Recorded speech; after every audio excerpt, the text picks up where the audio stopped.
President Biden is evaluating options, most of them bad, to try to curb the price Russia charges for its oil, all in an attempt to limit how much Moscow can spend funding the conflict in Ukraine. That's right. U.S. officials hope to persuade government and business leaders to sign on to a global price cap on Russian oil.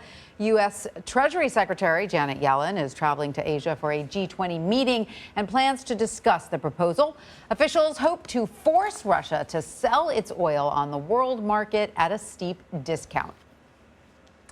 Plans by Europe to halt Russian gas imports are raising fears of another sharp rise in oil prices, and the Biden administration's hope is that this plan could starve Moscow's military of funding while also potentially relieving pressure on American consumers. And joining us now for more on this is Ann Berry. Ann is the founder and managing partner at Threadneedle Ventures. She's also a private equity advisor at Cornell Capital. Ann, welcome. Great to have you with us. So this is sort of an untested plan aimed at depressing global oil prices. Can you explain how this price cap would work? I honestly don't understand it at all, so please, I don't get it in the slightest.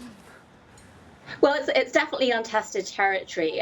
The way I understand this working is that there would be a ban on insurance provision and transportation provision to nations and companies that are seeking to buy Russian oil above a certain price, which has so far been speculated to be somewhere in the $40 to $60 a barrel range, at a time, by the way, when we're right now seeing oil prices north of $100 a barrel. So this is a really significant discount to the global price that we're looking at being forced upon Russian exports. It's really uncharted territory.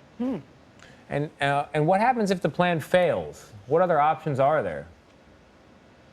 Well, there aren't very many. The reason I find this particularly interesting is there's been a lot of pressure domestically for President Biden to try to put pressure on domestic U.S. producers of oil and gas to start bringing their prices down. And he has actually gone to a lot of the oil majors asking them to cap the amounts of profit that they are taking at this time. And so if he fails with the G7 and the G20 to get global downward pressure on oil prices, it's really going to be adding to the failure that has been seen in the United States to try and get prices down at the pump for everyday Americans as well. So I don't know that there is much of a plan C that comes after this one, unfortunately. Right. And so in order to make this work, though, doesn't the Biden administration need everyone to sign off on implementing this global price cap? I mean, how likely is that to happen?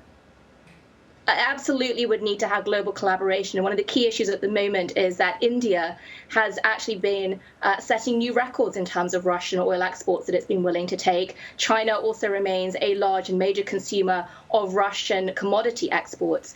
Without those two major players getting on board, it's difficult to see that this would have the maximum amount of impact that the Biden administration would hope for. But that being said, if everybody else gets on board, it is still meaningful economically. And it also sends a very strong message to other oil exporters out there that when the G7 wants to get together to force this kind of pressure, the precedent it sets really is very meaningful on the broader geopolitical stage. All right, crisp, clear. I understand it a lot better than I did going in. Ann Berry, I really appreciate it. Thank you very much. Yes, thanks for that, Thanks, Ann.